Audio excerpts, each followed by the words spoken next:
la vinculación de todo lo que hemos visto en el video que hemos presentado, que nos falta ver, vamos a puntualizar algunas cosas claves. Bien, y bueno, vamos entonces a entrar en esto. Voy a abrir acá. Ah, no vi si tenía sonido. No, no me fijé.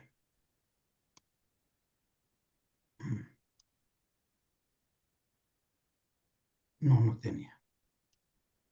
Ahora sí. Bien. Y nos vamos para acá arriba.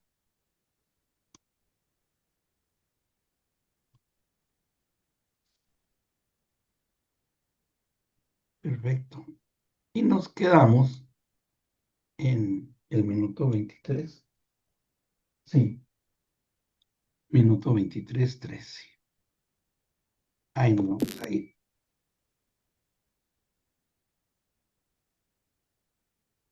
Ahí lo vamos a ver. Valor o hazte miembro.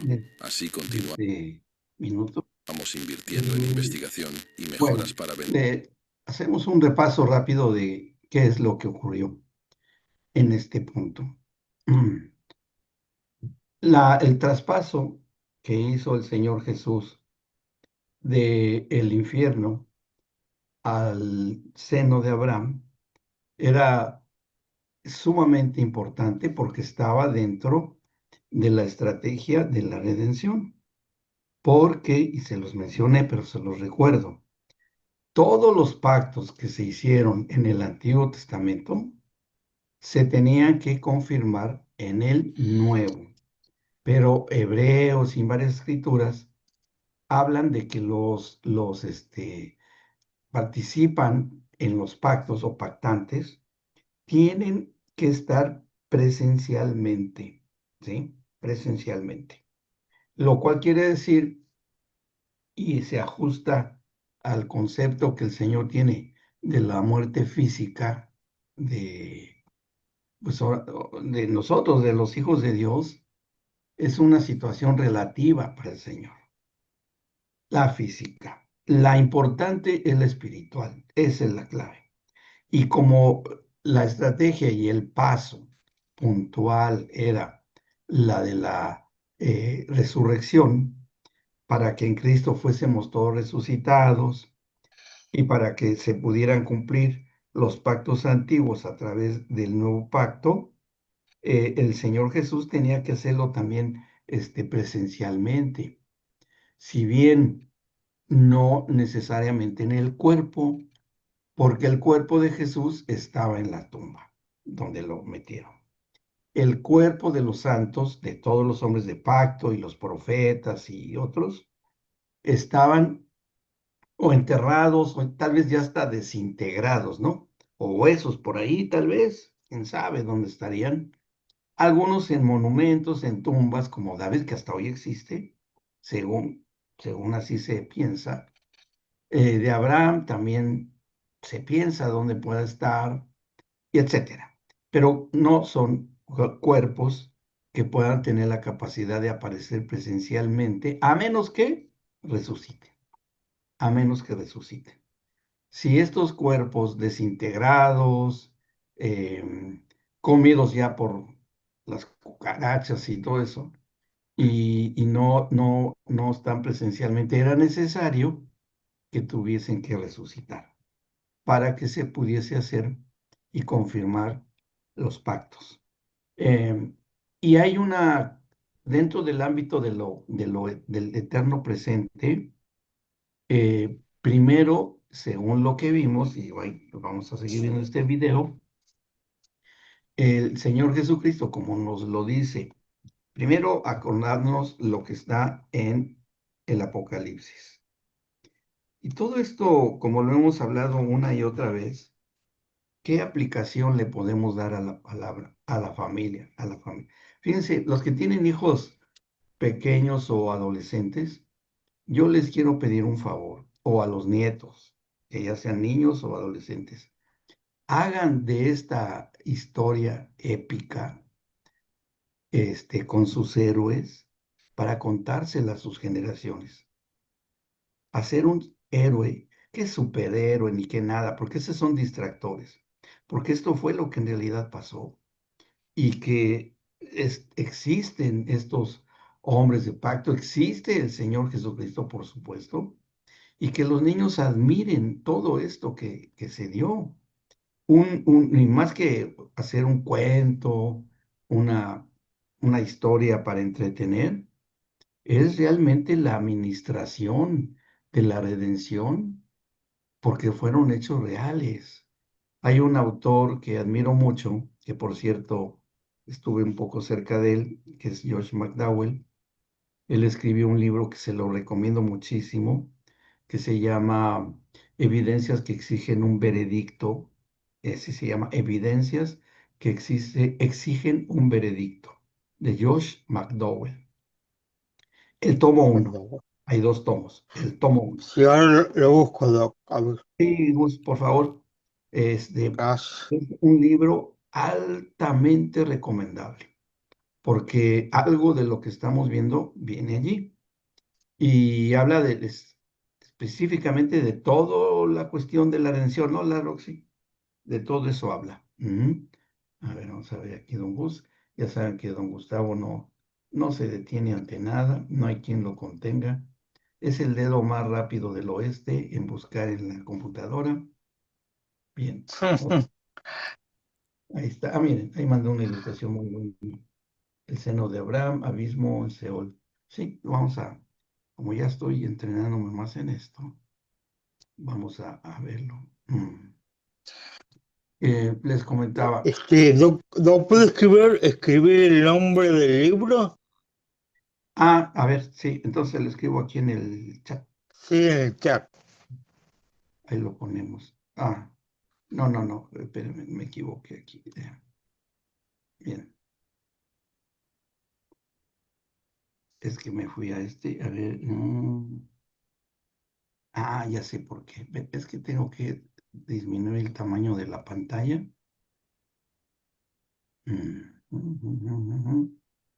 Creo que es esta. Mostrar vista el moderador. Sí.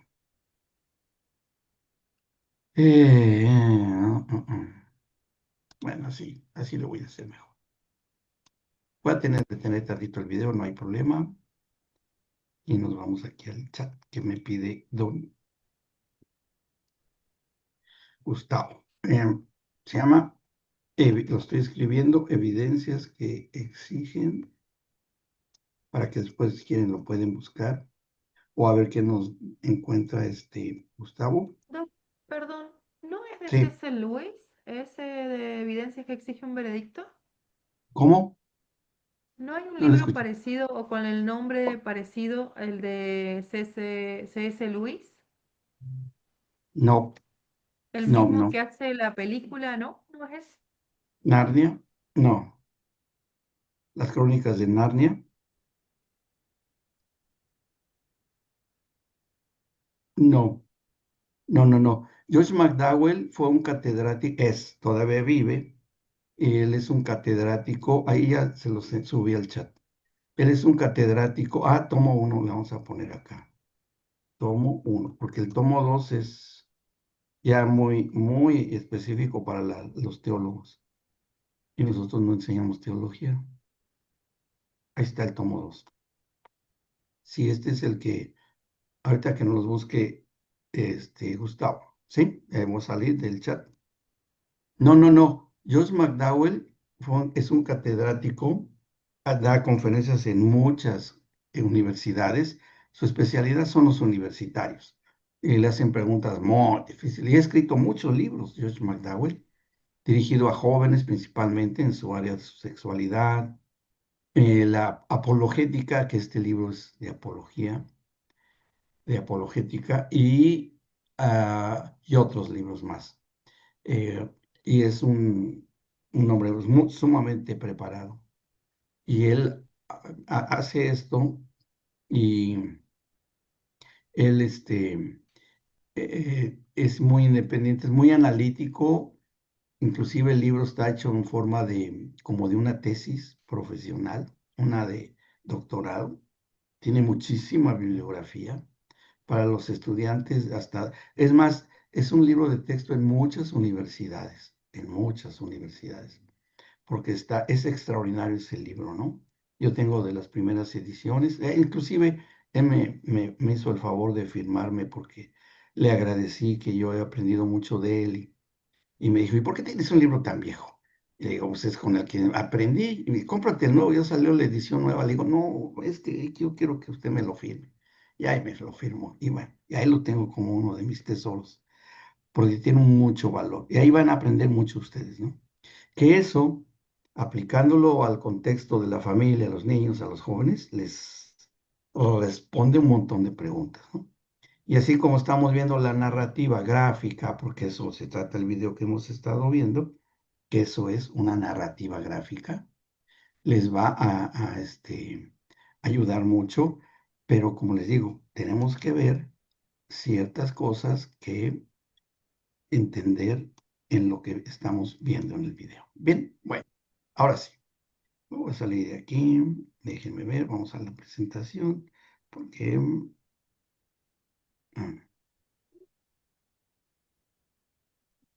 ok, está bien. Me salí de con ustedes del video. A ver aquí. Sí, ahora sí lo ven. Bien, estamos acá y nos quedamos aquí. Lo que estaba yo tratando de explicarles hace rato fue la situación de que los pactantes debían de ser presenciales. Y aquí bastaba que si bien los cuerpos de todos ellos estaban en tumbas y todo el Señor Jesús recién enterrado en la tumba, él pudo ir en el espíritu y alma, ser trasladado por el Espíritu Santo del seno del infierno al seno de Abraham. Hay escrituras que él mismo nos dice y nos confirma. Dice que él tenía ahí está, mira, los veredictos de ellos, aquí está. Ahí lo pueden ver nos acaba de enviar Gustavo, está esa portada es de la primera edición y la segunda es la versión abreviada que nos acaba de enviar Gustavo. Ujú. Y ahí lo pueden después ver, está en todas las librerías, tiene muchísimas ediciones y verdaderamente vale la pena que lo tengan en su biblioteca. Y como les decía yo, hagan al Señor Jesucristo el héroe, el superhéroe de sus hijos, aprendiendo bien la secuencia y la cronología, porque también, como les dije, pocos ven este aspecto de la redención. Llegan hasta la cruz, se predica de la cruz, se escriben libros de la cruz, se va mostrando de la cruz, y eso fue nada más en el plano de lo terrenal. Lo importante, lo puntual y lo estratégico fue lo espiritual, que es lo que ocurrió en el infierno y en el seno de Abraham.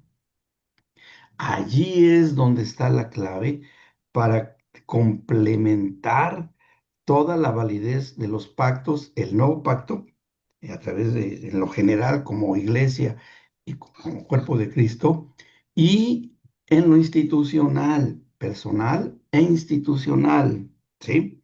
Lo que más se predica, y si tiene que ser, eso debe ser así, en lo personal. Y el evangelismo se ha caracterizado por siglos de enfocar más en lo personal, pero lo institucional es como si yo hablara de las maravillas que pude presenciar en mi casa, de lo que pude hacer con enfermos que me visitaban, cómo eran sanados, cómo les enseñaba yo, todo lo que el ministerio del Señor Jesús, ¿no? Pero ¿dónde se hace eso? Cuando el cumplimiento de los pactos se haga, no puede haber una habitación bajo corrupción. No puede haberla. ¿Me explicó? O sea, no puede haber esta situación de corrupción ya teniendo cuerpos glorificados. O sea, es es incompatible.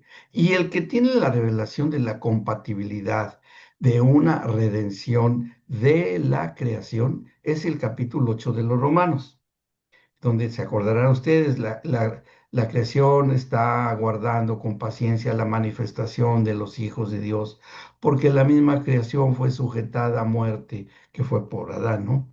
Y, y la misma creación con gemidos indecibles clama por la manifestación de nosotros, ¿no? Que eso va a suceder. Y luego en Apocalipsis dice que se va a crear más bien a recrear, a recrear cielo y tierra. Porque dice cielo y tierra, sigue siendo cielo, pero nuevos. O sea, algo totalmente nuevo. ¿Qué quiere decir eso? Que también lo dice el apóstol Pedro, que todo el sistema de corrupción va a desaparecer, ¿sí? Eso va a quedar redimido. Y, y esto va a ser cuando, y por ahí les mando ya el video completo, me parece que sí, Gustavo, de Ron Wyatt. Sí, a ver. Sí, adelante. Sí, Sergio o Rox, no sé quién levantó la mano. Sí, yo tenía una pregunta, Doc, en esto que acaba de decirlo del cielo y tierra nueva, o Ah, sea, esta parte de que ocurriría luego de la segunda venida del Señor, ¿sí? sí, Y el otro día estaba con una persona que está recibiéndose en el seminario teológico de el pastor, ¿cómo te dije? Patiño, Patiño, ¿puede ser? sí, sí, Ese, sí, sí, ¿sí? sí. Y dice que bueno, me hablaba ella de las posturas apocalípticas, digamos, ¿no? Y Ajá. como que, bueno, una de las que por ahí, o sea, están estas posturas de que, bueno, el arrebatamiento, ¿no? Que estamos cerca de la segunda venida y todo, ¿no? Pero hay otra postura que es la que este seminario un poco plantea, como que la segunda venida del Señor ya vino cuando fue cuando se derribó el templo, ¿no? La época del emperador Tito, que ahí ya como que ocurrió esto que Mateo hablaba, y que el Señor ha venido, o sea, su segunda venida es en nosotros en cuerpo, ¿no? En donde por, Él reina, o sea, su reino viene a través de el cuerpo de Cristo, y que Cristo reina a través de su iglesia en la actualidad.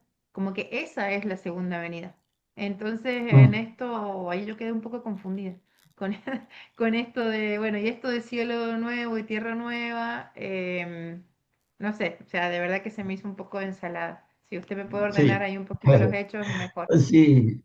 Miren, se tiene que cumplir la profecía de Zacarías 13, versículo 12 y 13, Zacarías 12, desde el capítulo, versículo 3, todo el capítulo casi. Que todo ojo lo verá y los que lo crucificaron llorarán, crujirán los dientes y lo reconocerán presencialmente. O sea, tienen que verlo. Además, hay una situación. Sí, yo estoy de acuerdo en el sentido netamente espiritual, que el Señor Jesús dice, el reino de los cielos se ha acercado a ustedes y que el Señor Jesús dice, yo llegaré a la puerta, tocaré con él y abrirá las puertas de su corazón, entraré a él y cenaré con él. Eso no tenemos duda, ¿no? Y es cuando o se nos transfiere la genética del Mesías en el nuevo nacimiento.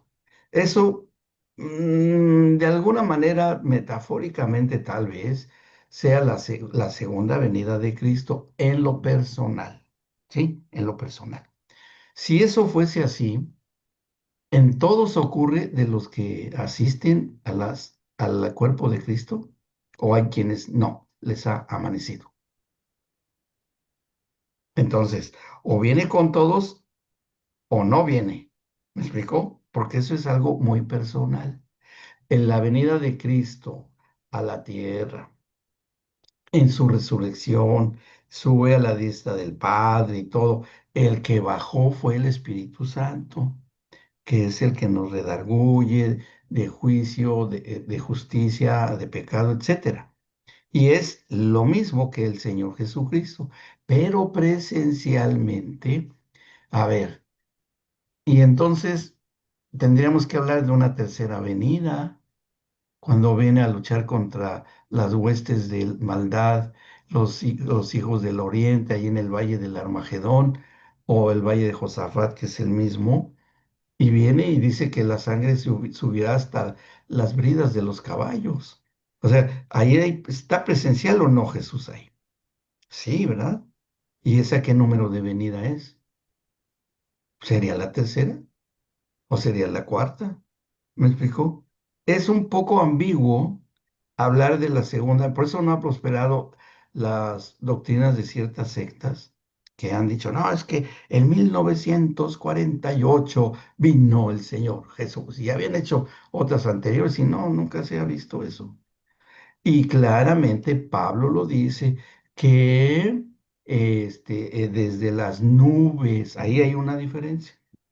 ¿Hasta dónde abarca y es parte de la tierra el primer cielo? O sea, ¿podemos existir sin el primer cielo? ¿La tierra puede existir sin el primer cielo? ¿Ustedes qué piensan? ¿Que sí o que no?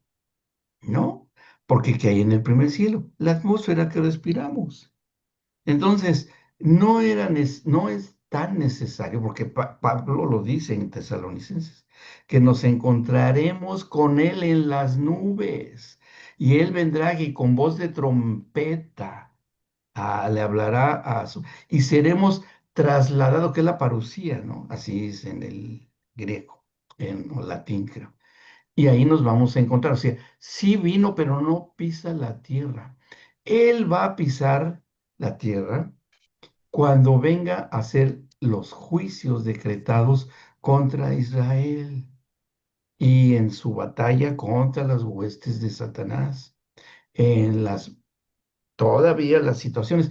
Y él va a llegar a la tierra, a Jerusalén, en la puerta dorada que ha estado cerrada y la cerraron los musulmanes para que no entrara el Mesías judío, ¿verdad? Entonces la cerraron y junto ahí a la puerta de un lado está la ciudad y del otro lado hay un cementerio que es tierra sagrada y nadie puede pisarlo. Entonces, de ese lado, de esa forma, los musulmanes dijeron, no, así ya aseguramos que no entre nunca va a entrar el Mesías. Pero los tiempos cambian. Por cierto, que se acaba de hacer una grieta hace poco a la Puerta Dorada para preparar la llegada del Mesías, porque él dice que va a pisar y va a entrar por esa puerta y va a tener un pie del lado de lo que es el valle antiguo, del valle del Ginom y el valle de todo eso que estaba allá fuera de la antigua ciudad de Jerusalén y del otro lado está ya la ciudad antigua, la ciudad vieja, la del rey David, que construyeron toda esa muralla y esa puerta. Y es cuando verán a Jesucristo los judíos y llorarán. Por eso el Sukkot que acaba de pasar hace como un mes y medio, hubo un gran lloro de más de 50,000 judíos ahí en el muro, llorando y pidiendo perdón porque están reconociendo que ya crucificaron al Mesías en la persona de Jesucristo. Todo apunta para allá, todo apunta. Algo está haciendo el Señor corazón de la nación de Israel. Entonces, se me hace muy cortita esa explicación, porque es mucho más amplia, ¿sí? Podríamos poner un poco de aprieto a las diferentes eh, doctrinas que hay, ¿no? No porque estén mal o equivocadas, ni me hago el suficiente en eso, no. Simplemente porque hay que considerar el contexto de la interpretación bíblica. Ujú. Entonces, sí está bien eso, pero faltan más elementos y argumentos. Ciros, no sé si quedó claro. ¿Sí? Bueno, buenísimo. Ok, muy Rumbi, ya están ahí. No se me vayan a ir porque aquí estamos. Muy bien. Bueno, ahora vamos a ver entonces esto. Ahora sí vamos a darle. Nada más que les quería yo leer lo que está en Apocalipsis 1 para recordar el versículo 18, porque eso es lo que está pasando aquí en el video que vamos a ver. Inclusive por ahí sale un dibujito donde dice, y el que vivo en el tiempo presente de Juan, cuando él está viendo la revelación en lo que quiere decir el Apocalipsis. Y estuve muerto. ¿Cuándo? cuando estuvo en el infierno, ¿sí? Porque Él se hizo pecado y el pecado es muerte espiritual, ¿sí? Estuvo muerto y por la misma ley del Padre y su justicia, pues se fue al infierno porque Él era pecado, como el Hijo del Hombre, y esa es la dualidad de Cristo. Pero como el Hijo de Dios, no. Pero esa adopción del Padre lo abandona. Por eso dice, Padre, Padre, y en otra dice, Dios mío, ¿por qué me has abandonado? ¿Por qué me has desamparado? Porque Jesús tenía que descender al infierno el espíritu del Hijo del Hombre, como el nuestro, cargado de todos los pecados de la humanidad, maldecido, y baja al infierno con todos esos pecados, pero él, como el Hijo de Dios, no tuvo ningún cambio, pero fue preservado. O sea que en la dualidad de Cristo hubo una separación para que esto pudiera ocurrir. Por eso se requirió del apoyo del Espíritu Santo para que traspasara estas puertas eternas que están ahí. Y dice aquí, he aquí que vivo por los siglos de los siglos. Hay una cronología. Amén. Y tengo yo ya, tengo de eternamente, tengo, ¿sí? Las llaves de dos cosas, porque son dos cosas. Ah, miren, ya mandó aquí el PDF. Qué bueno, Gus. No, Gus, qué barbaridad. No, un aplauso para Gus, porque ya nos envió todo el libro completo. Gracias. No, no, no, qué bueno. Muchas gracias, Gus. ¿Qué haríamos sin nuestro queridísimo hermano Gustavo? Ahí no, lo van a disfrutar, ¿eh? Lo van a disfrutar. En serio que sí. En serio que sí. Muy bien. Bueno, entonces, estas dos llaves, la de la muerte y del Hades, se le dan al Mesías Redentor, porque ni el Espíritu Santo debía hacer eso. Porque una persona física en cuerpo, alma y espíritu son también el único que podía romper los sellos de los juicios de Dios que están más adelante. ¿Me explico? O sea, tiene que ser alguien físico. Y en el caso de su transposición, porque es eso, es traspuesto del infierno, abre las llaves del infierno, abre estas puertas, el Espíritu Santo atraviesa la cima y él lo traslada. Y dice, ¿cómo fue eso? ¿A poco eso puede pasar? Pues claro, el diablo lo hizo en el desierto cuando lo lleva cargando a Jesús en cuerpo, alma y espíritu, y se lo lleva cuando es tentado en el desierto por el Espíritu Santo, y el diablo lo lleva del desierto a la parte más alta y peligrosa del templo de Jerusalén, el templo de Herodes, al pináculo del templo, 30 metros de altura. Y él 40 días de ayuno, debilitado, flaquito, tal vez sin sed, pero porque no dice que no comió, pero no dice que no bebió. Y ahí como para que el diablo le dijera, pues suéltate y vas a ver cómo tu papá va a extender su mano y te va a agarrar. Sí, porque pues es tu papá, ¿no? Y el Señor Jesús, ¿sabes qué, diablo? No es así. ¿Por qué? Porque en la Escritura dice que no tentarás al Señor tu Dios. Estaba tratando de darle unas órdenes al Padre Celestial por medio de una tentativa de suicidio de Jesús, porque finalmente eso se iba a ver. Pues a ver, suéltate, porque dice en la escritura, hasta le cita las escrituras, Él mandará a sus ángeles y extenderá su mano. Y dice, no, ¿sabes? ¿Por qué tientas a Dios, el Padre Celestial? Vete de acá, ¿no? Y no le funcionó.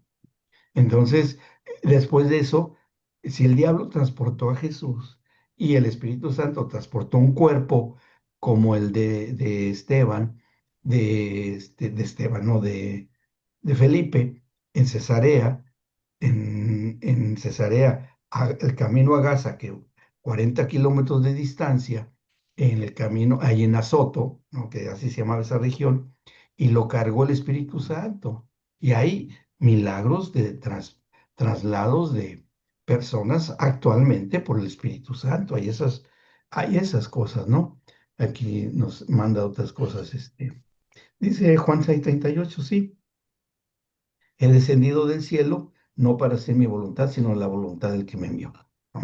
Además, si queremos discutir, y que no lo voy a hacer, pero ¿cuántas veces vino el Señor Jesucristo a la tierra antes de tener cuerpo? ¿Esas son venidas o no son venidas de Jesús? ¿Eh?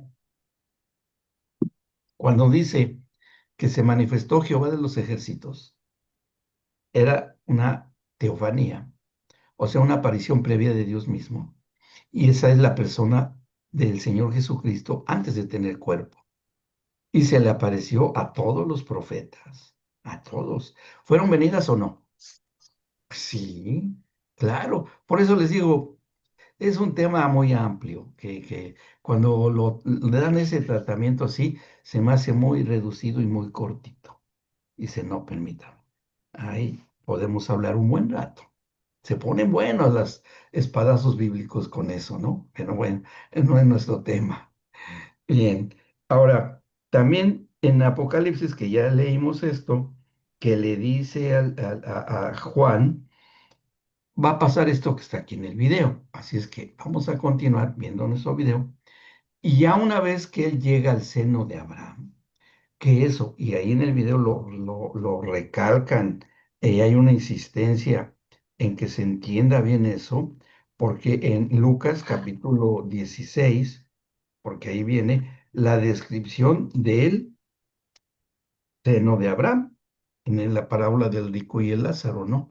Y aquí nos dice, ya nos está mandando las cuestiones del Hijo del Hombre, el rol mesiánico de Jesús y todo lo que estamos hablando aquí está para hacer una redacción interesante, es eso lo que está aquí, que ya nos mandó en el chat Gustavo.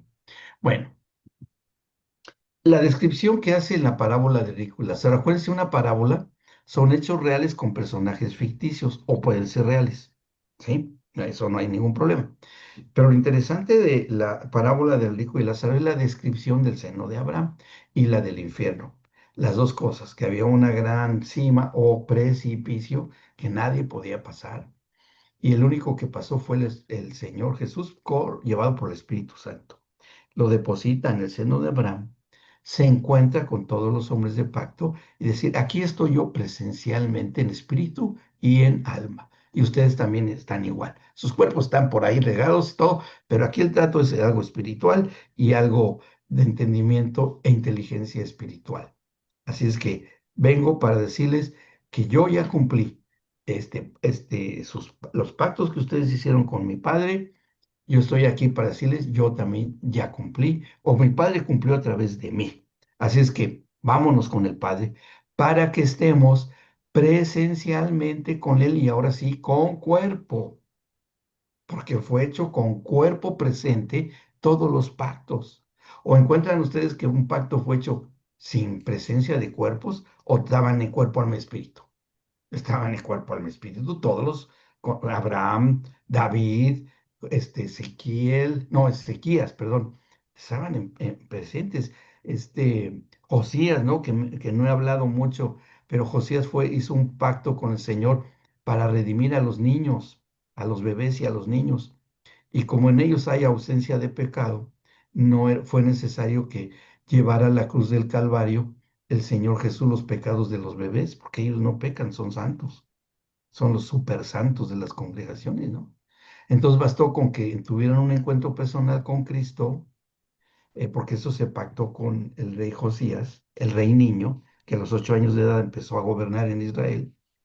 Y cuando hace ese pacto con Josías de que se iba a estudiar el libro de Dios, y por eso hoy existen las escuelas bíblicas para niños, no es cuestión contemporánea, ni moderna, ni capricho. Y debe de haber instrucción para niños porque están dentro de ese pacto con Josías. Es una cuestión de pacto institucional. Entonces, cuando el Señor Jesús los carga y los bendice, redime a los niños. ¿Sí? Es un pacto no de menor importancia, pero que tampoco se habla. O si se habla, por ahí debe de andar, tal vez, por ahí andes, pero yo creo que sí, yo creo que sí. No soy el iluminado, ni Dios me libre de eso. Bueno, entonces, una vez que es en cuerpo, por eso vimos lo de la subida de la cautiva, ¿se acuerdan? Cuando lleva todo eso, bueno, vamos a seguir viendo nuestro video para no tomar más tiempo. Así es que ahí vamos. Decir aún más tu vida. Continuando. La presencia de Jesús en las profundidades de la existencia espiritual no se limitaba a proclamar una sentencia. Aquello que él hizo en ese dominio invisible sobrepasaba cualquier acción simbólica. Era, en verdad, el desenlace de una guerra antigua, librada desde antes de la fundación del mundo. Y en ese momento silencioso a los ojos humanos, él avanzaba para sellar lo que había venido a hacer. Tomar, con autoridad, aquello que había sido usurpado desde el Edén. A ver, ahí voy a irme deteniendo porque es necesario considerar algunas escrituras, ¿no? Porque dice desde antes de la fundación del mundo. ¿Se fijaron que lo dijo? ¿Cuándo ocurrió eso? En Ezequiel 28, cuando se revela Lucifer en contra del Señor, ya ahí todavía ni la creación se estaba haciendo, la creación todavía el hombre no era creado. Y el Señor le da una profecía que comentamos, me parece que lo comentamos, de que el Señor le dice, va a venir extranjeros, los del otro lado, la otra dimensión espiritual, van a traer sus espadas, que es la Biblia, y van a acabar contigo, y te van a echar al fondo del infierno. Y eso fue desde antes de la fundación del mundo, ¿ok?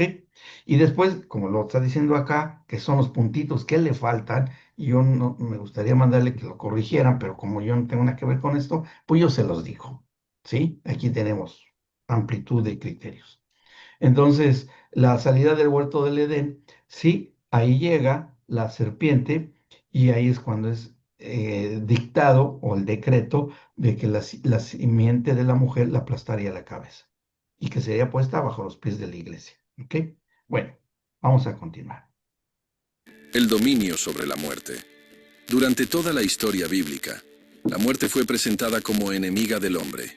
Desde Génesis capítulo 3, donde la caída inaugura la separación entre Dios y el ser humano, la muerte se convirtió en símbolo de ruptura, de condenación, de barrera infranqueable. A lo largo de los siglos, los hombres vivieron bajo el peso de la sentencia. Polvo eres, y al polvo volverás. Pero esa sentencia no fue dejada sin respuesta.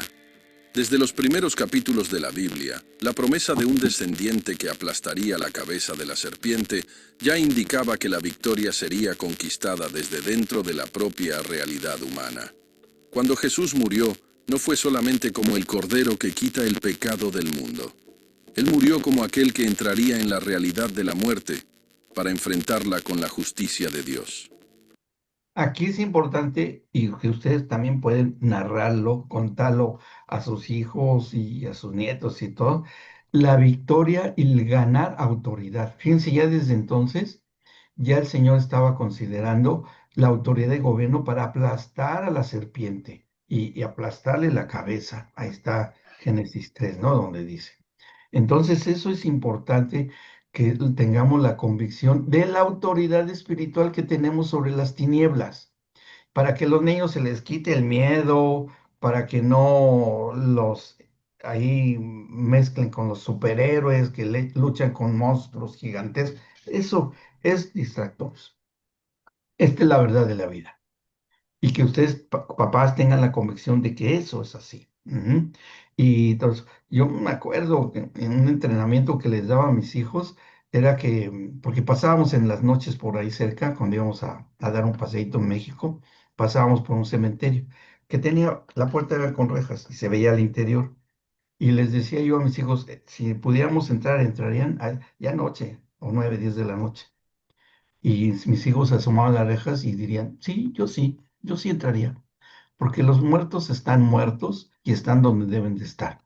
Y si aparece algo, lo reprendemos en el nombre de Jesús, porque son demonios. Y dos de mis hijos tienen discernimiento de espíritus, ven demonios y nos espantan, los reprenden como si nada. Y luego nos decían ellos, hoy vi unos demonios, sí, los vi por ahí, grises, feos, horribles, nada, ni les hice caso. Pero ellos aprendieron desde chicos a caminar así, así caminaron, me explicó. Y todos los temores y las inseguridades van siendo quitadas de sus vidas. ¿Ok? Bueno, vamos a continuar. Por eso, Apocalipsis capítulo 1, versículo 18, registra sus palabras con claridad. Estuve muerto, pero he aquí que vivo por los siglos de los siglos, y tengo las llaves de la muerte y del Hades. Las llaves representan autoridad, posesión, derecho de abrir y cerrar. Y esas llaves estaban en manos de quien nunca debió haberlas tenido. Satanás, el acusador, el padre de la mentira, había construido su imperio sobre la base de la muerte. Pero ahora, esa base estaba siendo destruida desde dentro.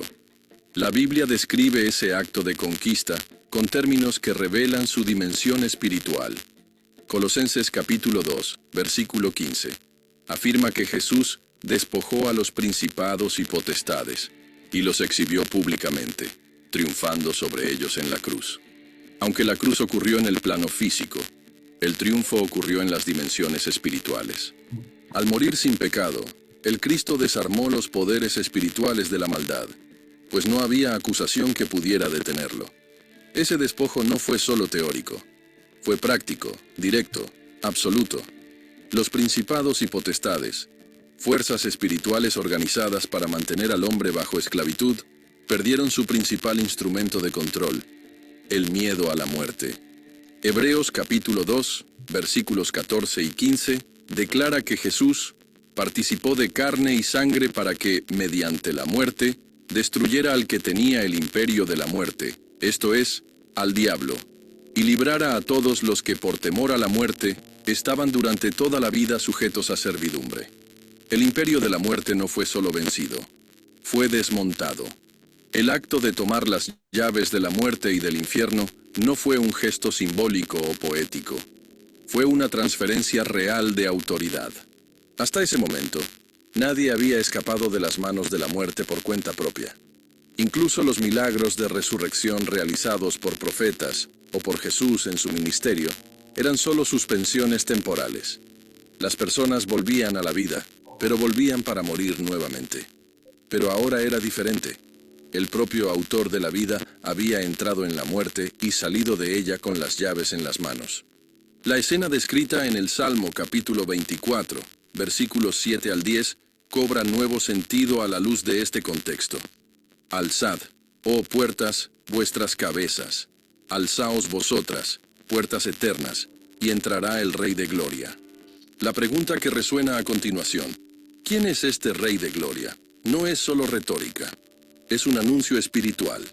El rey, que antes se había humillado hasta la muerte, ahora entraba triunfante, no en las calles de Jerusalén, sino en las puertas eternas de la realidad espiritual. Él no venía como prisionero, sino como conquistador, y las estructuras invisibles se abrían delante de él. Esa conquista fue hecha en silencio para los hombres, pero fue el evento más impactante del mundo espiritual. Ningún ejército marchó. Ningún templo se iluminó, ninguna trompeta fue oída en la tierra. Pero en los cielos, en las regiones celestiales y en las profundidades del abismo, el impacto fue absoluto. El Cristo crucificado ahora era el Cristo victorioso. Y esa victoria era total, irrevocable, definitiva. La imagen del Cristo de pie, en medio del dominio de la muerte, sosteniendo las llaves en sus manos, es una de las más poderosas que la Escritura nos permite vislumbrar. Lo que antes era el fin de todo, ahora se convertía en el inicio de una nueva era. La muerte ya no sería el destino final de los que creen. Se convertiría apenas en un paso, y ese paso ya no estaba cerrado.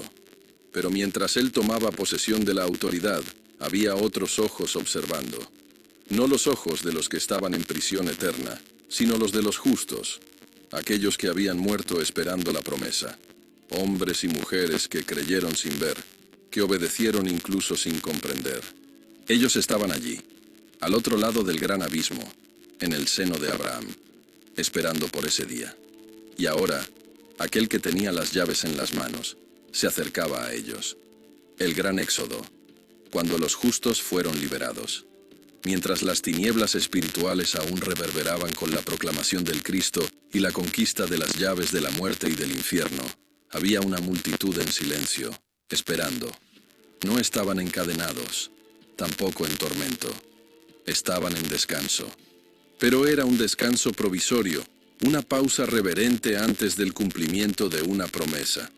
Eran los justos, aquellos que murieron en la fe, conforme lo descrito en Hebreos capítulo 11, que vivieron sin recibir, en vida, la plenitud de lo que les había sido prometido. Hombres y mujeres que no retrocedieron, incluso sin ver al Mesías con sus propios ojos. Y ahora, allí en el seno de Abraham, veían delante de sí al propio autor de la fe. El paraíso, como Jesús lo llamó al ladrón en la cruz, era un lugar real, pero temporal. Estaba en las regiones inferiores de la tierra, separado del lugar de tormento por un gran abismo. Era el refugio donde reposaban Abraham, Isaac, Jacob, José, Moisés, Ruth, David, Esther, Samuel, Isaías, Daniel y tantos otros que creyeron en el Dios vivo antes de la cruz. Ellos sabían que algo mayor vendría.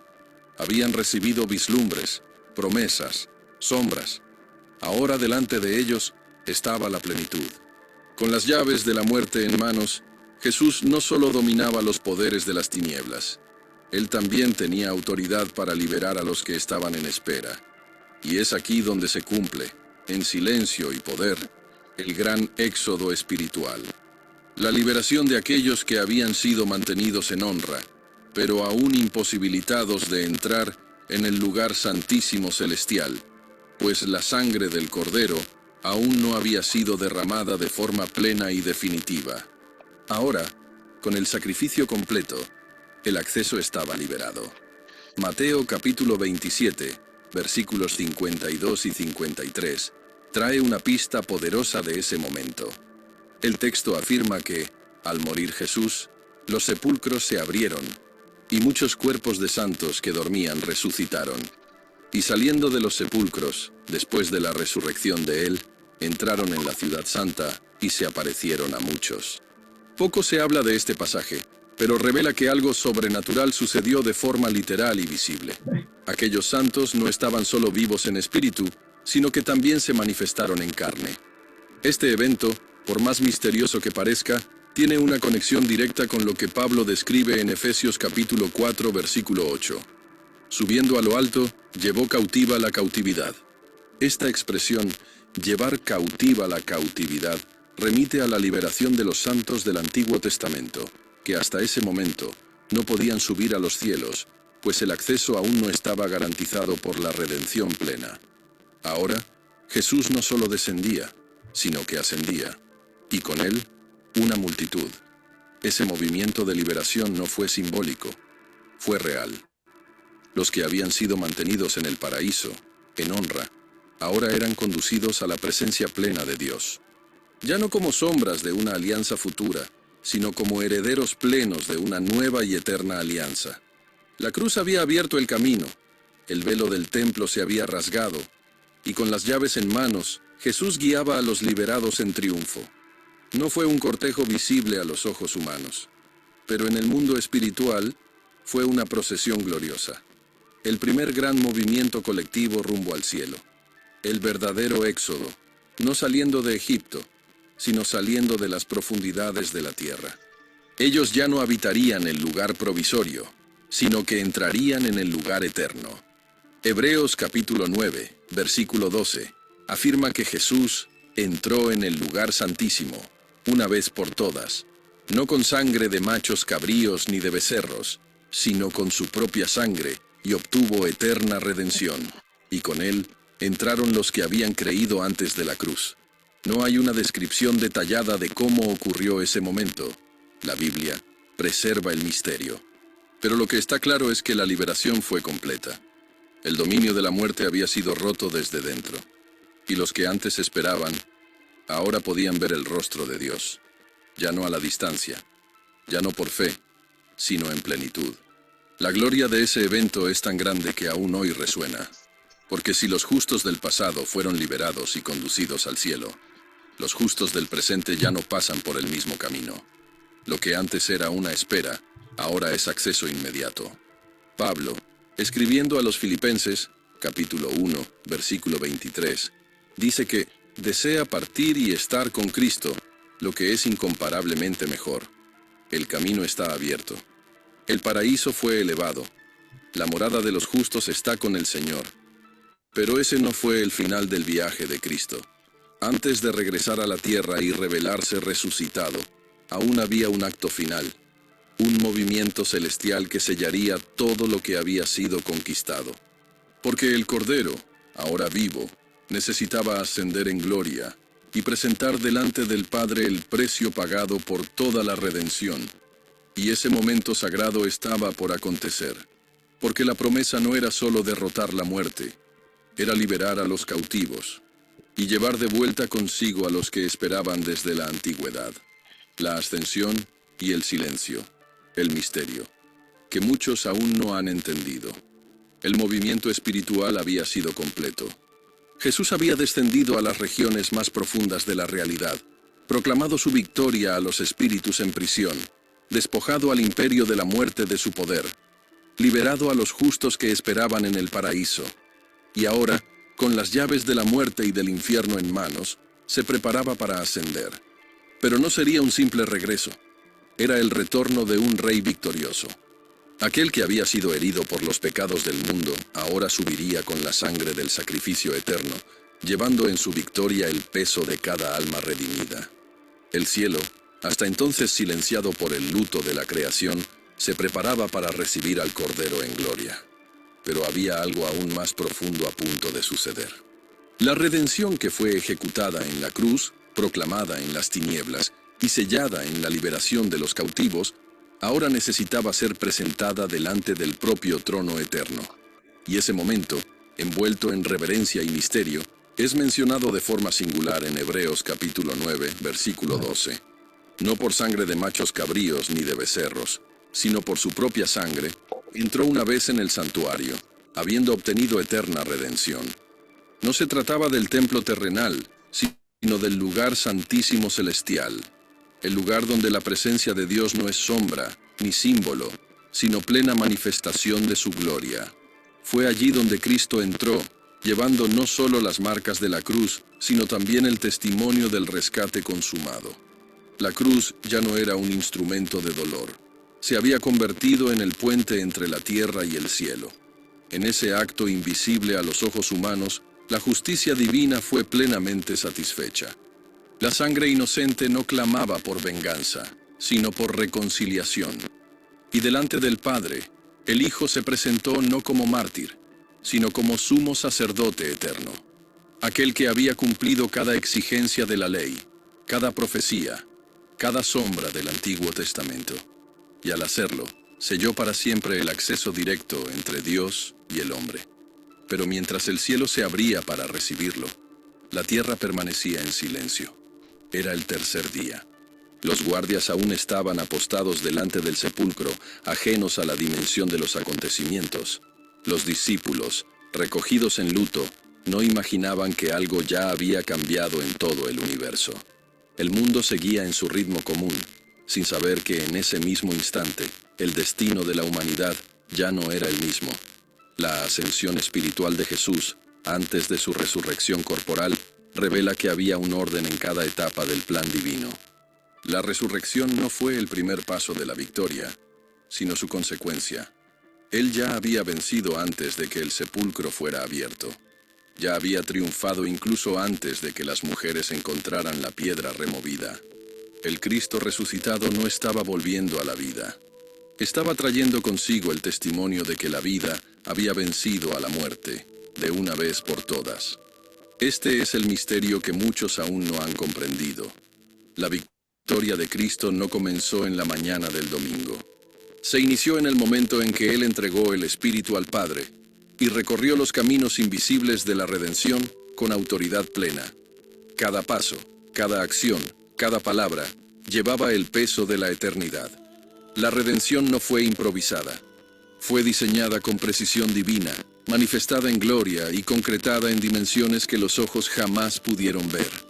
Pero incluso frente a esa grandiosa revelación, muchos aún no ven lo que realmente ocurrió. La cruz es vista solo como símbolo de sufrimiento. El sepulcro vacío es celebrado como milagro, pero sin el entendimiento de lo que precedió su apertura. Y la ascensión, muchas veces tratada como un simple retorno a los cielos, lleva en sí el peso de toda la reconciliación entre el Creador y su creación. El velo no fue solo rasgado, fue retirado. El abismo no fue solo iluminado, fue vencido. La muerte no fue interrumpida, fue desarmada. Y ahora, el Cristo glorificado lleva en su nombre la autoridad que ningún otro jamás poseerá. Filipenses capítulo 2, versículos 9 al 11, confirma. Por lo cual, Dios también lo exaltó soberanamente, y le dio un nombre que es sobre todo nombre, para que al nombre de Jesús se doble toda rodilla de los que están en los cielos, en la tierra y debajo de la tierra. Esa exaltación no es futura, es presente. Él está vivo, entronizado, e intercede por aquellos que creen en su obra. Pero ¿cuántos comprenden de verdad la profundidad de lo que sucedió en esos 3 días? Porque incluso entre los que conocen la historia de la cruz, pocos se sumergen en el misterio de lo que ocurrió entre el último suspiro y el primer amanecer del domingo. Hay más que dolor, hay más que sangre, hay más que victoria. Hay una jornada espiritual que cambió la historia de la existencia. Y tal vez, incluso después de que todo fue consumado, el mayor silencio no haya sido el del sepulcro, sino el de aquellos que aún no entendieron lo que realmente sucedió allí. Durante 3 días, Jesús no solo estuvo muerto, Él caminó por los corredores invisibles de la eternidad, atravesó dominios desconocidos al ojo humano, rompió cadenas antiguas, proclamó su victoria delante de las tinieblas, liberó a los cautivos y abrió un camino que antes era imposible de recorrer. Él hizo todo eso por amor. Un amor tan profundo, tan incomprensible, que no se limitó a morir en nuestro lugar, sino que eligió descender hasta lo más íntimo del dolor humano, para asegurar que nada, absolutamente nada, pudiera separarnos de Dios nuevamente. Esa jornada, marcada por silencio y gloria, aún resuena. No en palabras grandiosas, sino en el corazón de aquel que cree. Lo que Él hizo en lo invisible cambió lo visible. Lo que Él conquistó en silencio grita dentro de nosotros como esperanza viva. Ya no hay más abismo que nos separe. Ya no hay más condenación para los que están en Cristo. El velo fue rasgado, las puertas fueron abiertas, y ahora le corresponde a cada uno de nosotros dar un paso hacia esa gracia insondable. Si sientes que este no fue solo un video, sino una revelación a tu espíritu, entonces es porque el Espíritu Santo te está llamando. Tal vez te hayas alejado. Tal vez nunca hayas entregado verdaderamente tu vida a Jesús. O tal vez ya lo conozcas, pero deseas declarar nuevamente, con fe, que Él es tu Salvador.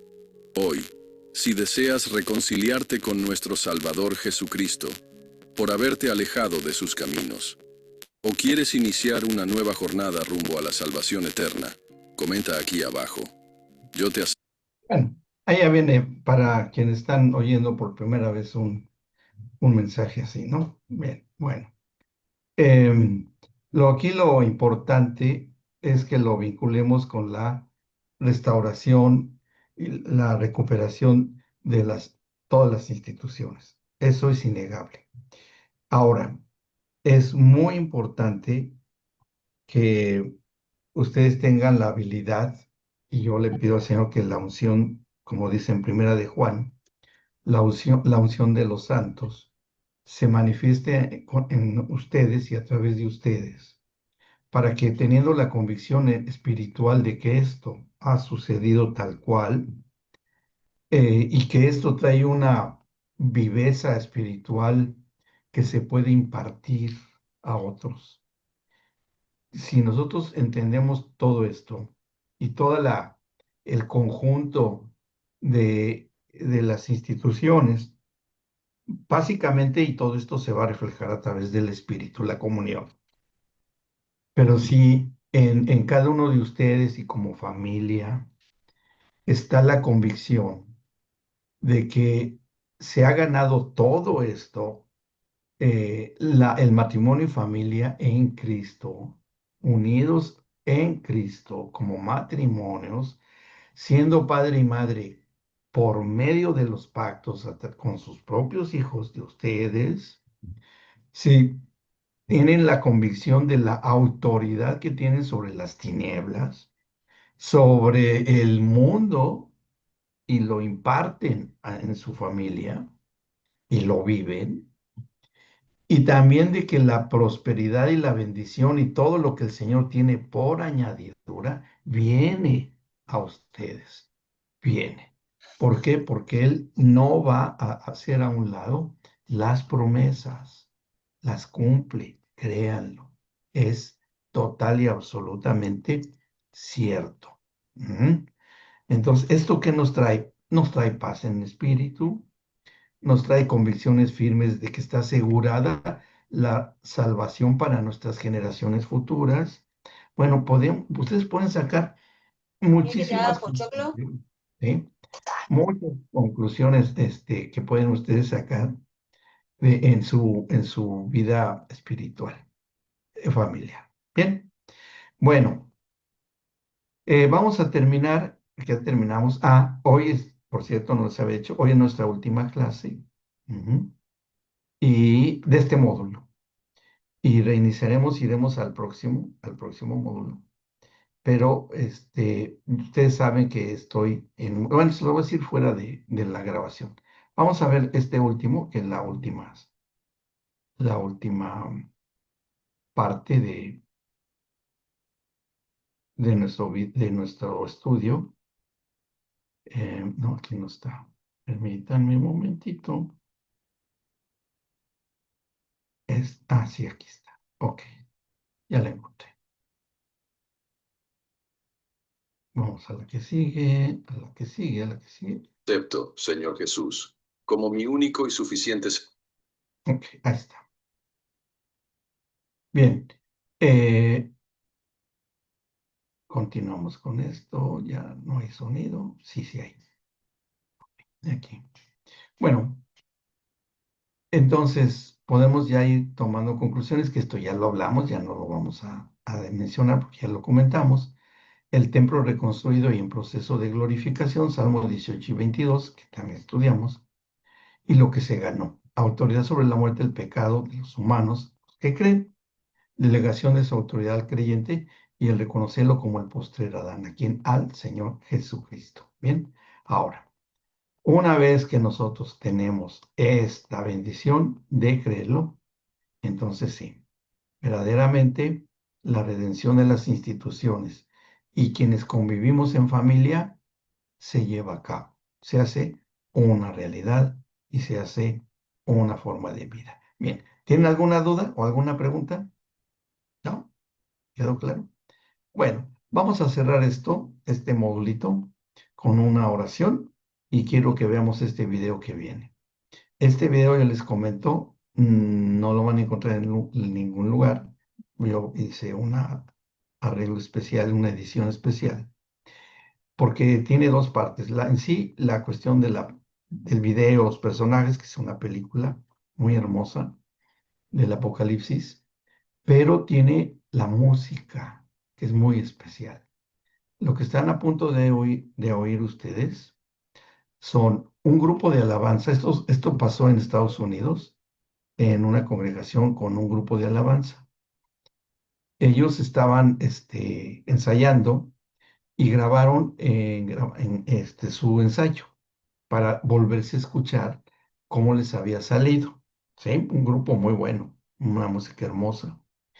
Ellos hablan en inglés, porque sucedió en Estados Unidos. Yo pude tener una copia del original que me regaló un amigo mío, mexicano también. Y cuando pone la grabación y se escuchan en su ensayo, se oye un coro impresionante, impresionante, un coro celestial. Fue tan impactante escuchar eso. Yo cuando lo oí me impactó mucho, e inclusive yo llevé esta grabación a los laboratorios de la Universidad Nacional de México a través de un amigo para que lo ecualizaran y lo limpiaran, porque no estaba, no era una grabación profesional, era una grabadorcita. Esto fue hace como 40 años o más. Y purificaron, ecualizaron los sonidos lo más que se pudo, ¿no? Y la alabanza dice una exaltación y adoración al Señor Jesús, de que Él está predicando a través de su iglesia el mensaje de salvación en toda la tierra, y que lo adoramos por su fidelidad, etcétera, que está en inglés y no se distingue muy bien la música. Ay, por ahí vi, y eso yo lo saqué, yo lo subí hace muchos años y ya después ya han sacado y ya hasta dijeron que lo había hecho otra persona y no, este, yo hice la edición, bueno, me la hicieron en la Universidad, ¿no? De México. Pero bueno, está bien que se difunda como quiera, no hay derecho de autor, finalmente el dueño es el Señor. Entonces es hermoso lo que vamos a ver. Y yo quiero que lo vean con mucha y con el Espíritu, ¿sí? Así es que vamos a dar gracias. Padre Celestial, te damos gracias esta noche y deseamos de todo nuestro corazón que todo lo que hemos considerado a lo largo de este módulo lo vivamos en la familia.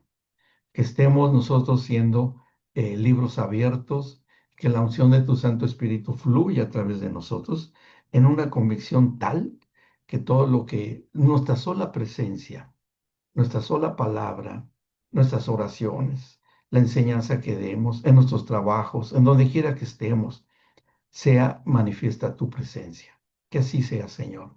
Y que nos des la habilidad de poder recordar todo lo que hemos analizado, todo lo que hemos estudiado para aplicarlo al contexto de nuestra familia. Te agradecemos todo este tiempo que estuvimos juntos, disfrutándonos en la presencia tuya y todos nosotros.